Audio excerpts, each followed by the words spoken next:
Hi, class. This is Dr. Bushman. I'm going to be your instructor for the current issues in marketing course. And I wanted to just take a few minutes to welcome you to class and give you a short little overview of the course.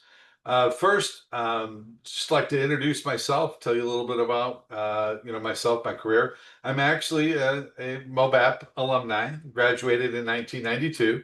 I went on to get a master's in marketing, a master's in information systems, and a doctorate in creative leadership for innovation and change.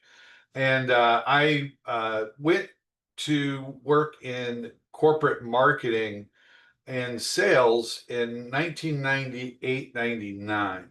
I went into a part of the workforce that was dependent upon software, big data, mainframe, automation, all geared to create what are called one-on-one or personalized marketing based on business intelligence.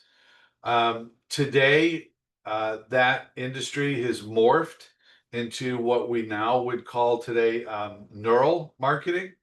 And I was on the bleeding edge of neural marketing back in the early 2000s, where we began to actually study how cognitive preferences and how our brain reacts to certain things, such as colors, color combinations, how quickly we respond, how we take verbal and audio cues. And also, what's really interesting is that how we are engaged as a buyer. So some humans are engaged when you use terms that talk about visualization. Did you see this? Can you see that? Some are auditory. Can't you hear what a difference that would make? And other people connect with a marketing message in regard to feeling. How do they feel? And so it's super important to understand when you do create advertisements and you create a marketing plan, because you will create a marketing plan in this class, and it's worth a larger portion of your grade. You'll also do a lot of case studies, but we'll get to that in just a moment. It's really important that you make sure that you're appealing to people at a personal level. There are billions of pieces of data that are out there that we can analyze and look at buying behavior. Matter of fact, we all know Big Brother's always listening. That's why when you have a conversation about vacation in Nevada, all of a sudden you start getting Facebook and TikTok and Instagram ads or pop-ups in Google that are all for places that you would visit in Nevada. Why? Because secretly in the background, when you click yes to that EULA, that end user agreement, you are giving them permission to listen to your conversation and thus allow them to do what was called in my day follow me advertising.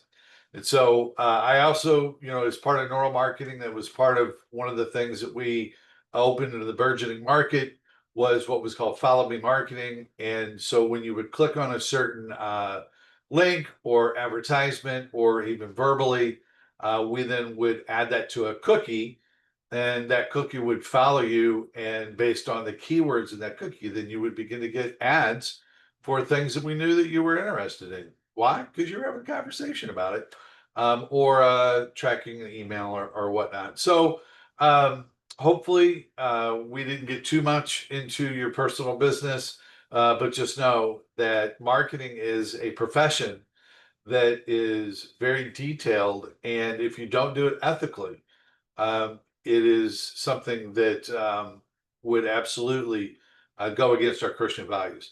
So use your knowledge wisely, but let's go ahead and get into the course. And if you have any questions about any of those things, you can look at my career on LinkedIn.com. I also have a private company as well as being a professor. My private company is Strategic Leadership Development. We train leaders all over the mostly in Florida, but all over the country. And you can look that up at www.sld360.com. And I look forward to interfacing with you throughout the class. So I'm going to share my screen so you can actually see the assignments. And I'll just kind of talk you through real quick what the course looks like. So here we go with the share. You should, yes, now actually see my side of Canva. And you'll notice right up top, there is one extra credit assignment. This is designed for anyone who might want to replace an assignment that they missed, or just earn a couple of extra percentage points in regard to their overall grade. So notice in the right-hand side, you'll see that this is 2% of your total grade. It's actually 2% on top of the total grade. And you'll see that in a minute when I show you the grade weights. So discussion and participation, super important. This is how we take attendance. If you can miss one discussion question without it affecting your grade. Um, these are designed to take the place of uh, classroom discussions. So think about it as the instructor asking a question, someone in the class raising their hands, the person raising their hand gives their answer, everybody hears it, and in this context, this would of course be you reading your peers' responses, and then people would respond. And so you're going to have an opportunity not only to post your own answer, but it is also required that you read and respond to at least two of your peers' posts to get full credit. If you happen to miss two discussion questions, that will automatically drop your overall score by an entire letter grade. So it's super important because remember, this is how we take attendance. If you miss three, the system is set up to automatically drop you from the course. So please make sure to complete the discussion questions and follow the instructions and respond again, read and respond to at least two of your peers' posts and respond thoughtfully. You know, a response that says, "Oh, I love what you did. This was so insightful. I completely agree with you." That is not a constructive response. That's great, and it's good to encourage your peers and other students, but your responses must be substantive. They must add to the conversation, just like you would be in a classroom. If you were in a classroom, you wouldn't just be, patting your student, uh, peer student in the class on the back. You would want to add substantive information to the discussion post. So make sure that your posts do that, or you won't get credit for your response. Secondly, there are a lot of case studies in this class. This is a master's level course. This in a master's degree, you should be interpreting, applying, analyzing, evaluating, and then creating your own conclusions and thoughts when it comes to marketing in any kind of a business situation. So the course is heavily weighted on these case studies. How these are graded is really simple. It's going to take at least or around 1,700 um, words to formulate a concise but in-depth discussion with your personal reflection and ideas and opinions that are based on research and critical thinking to communicate the answers to the case studies. A C, if you're around 1,100 to 1,000 points, just count on it. You're gonna get a C.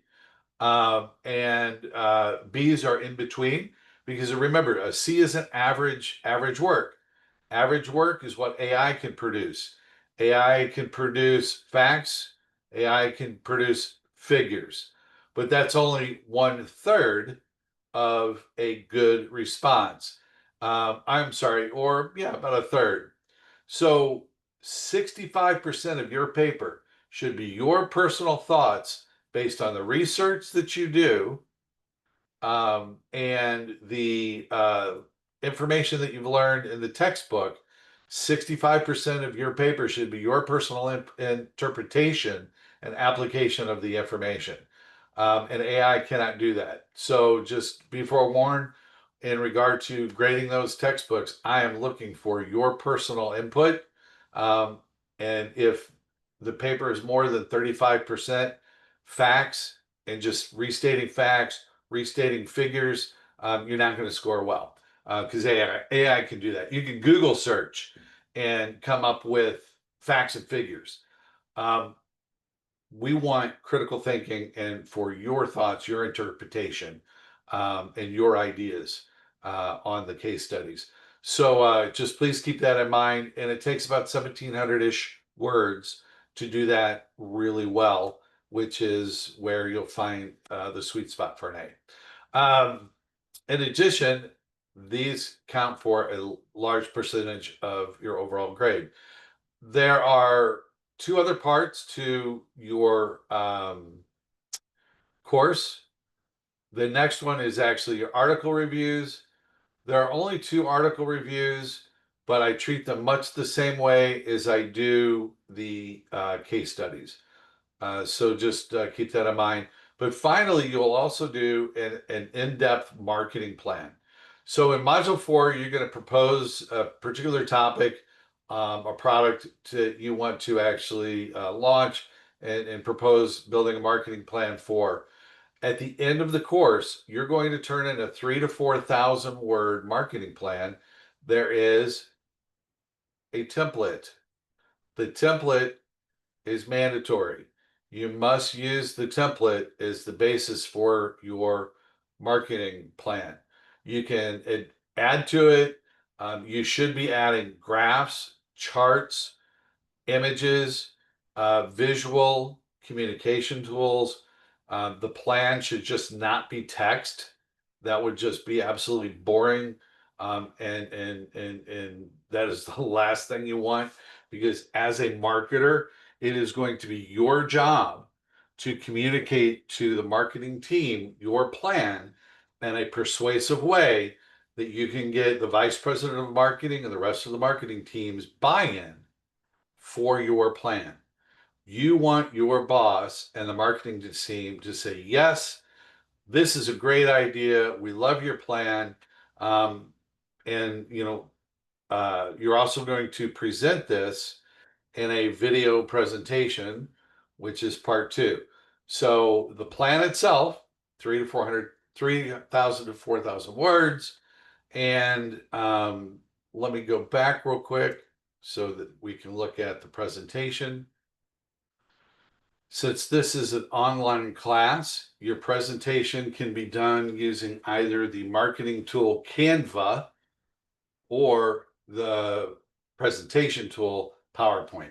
I will just tell you right now, PowerPoint is known to be one of the least effective communication tools because most people don't use it right. And even when they do use it right, it's still not a good presentation tool unless you do a video presentation, which is what you're going to do. I highly prefer Canva. Why? Because that's what marketing departments use. Marketing departments use Canva on a regular basis as a normal corporate tool. So I have included a couple of videos on how to learn how to use Canva. It doesn't take long. It's super intuitive. And what's best, it's free. You'd sign up for a free student account. So in your presentation, you're going to picture yourself in a marketing meeting. Your boss is the vice president of marketing, and he's or she has asked you to create a plan for a product launch. And you're going to have to present it to the marketing team. It's your responsibility not only to communicate the elements of the plan clearly and concisely, right? Speak with a laser focus, but also using persuasive speech, calls to action, so that you can make sure that you get buy-in for the rest of the team, because as a marketer, it is your job to sell your plan to your team. So make sure that that is part of your presentation is using some persuasive speech. And at the end, you should also ask for feedback. Of course, there'll be no one live to do it, but at least ask for the team's feedback on anything you might be able to improve. And so when you go to submit, you're going to submit two things. You're going to submit an MP4 file. That is the actual video. So in both PowerPoint and in Canva, you can export your presentation as an MP4. Don't go file save, file export. And then part two, you're going to submit the native PowerPoint file itself, or in Canva, Canva will allow you to just post a link because Canva stores everything in the web online in the cloud, and the link will allow me also to go out and look at your actual PowerPoint slides. Your slides should have a set of speaker notes on each slide.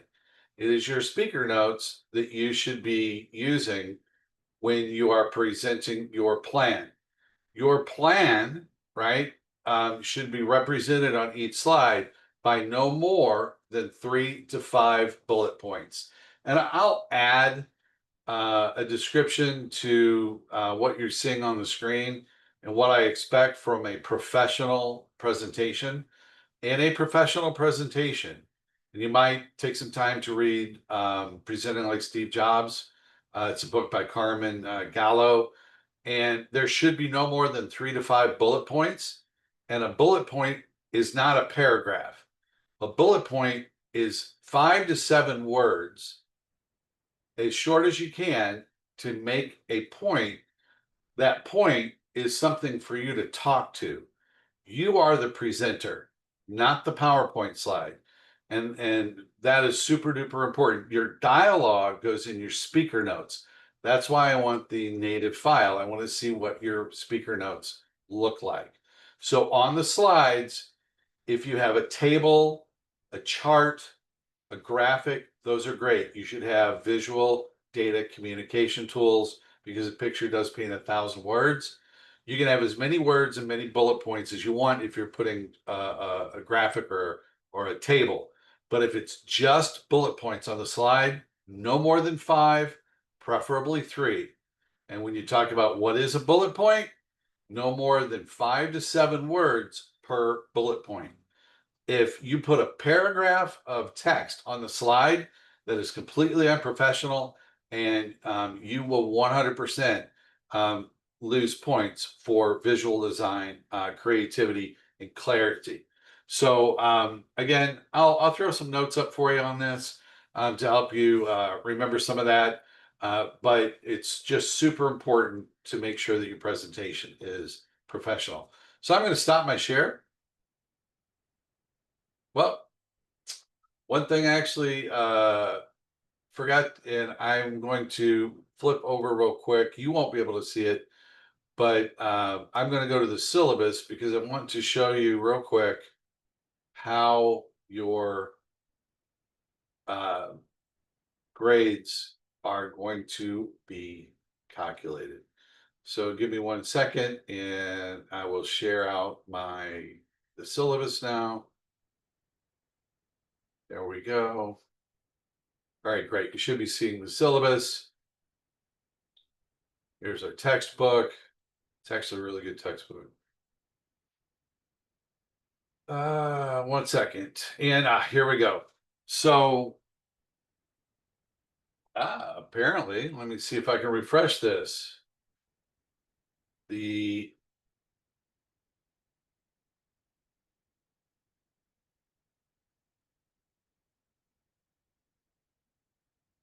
Perfect. Okay. So now it's updated. Thanks. So your discussions and your participation are worth 25% of your grade. The textbook cases are worth 45%. It is the majority of the course. Your marketing plan's worth a whopping 25% of your overall grade. So that's how important it is to make sure that you follow the instructions. And again, I'll post some additional notes for you. Article reviews, there's only 2. It's worth 5%. With a total of 100%.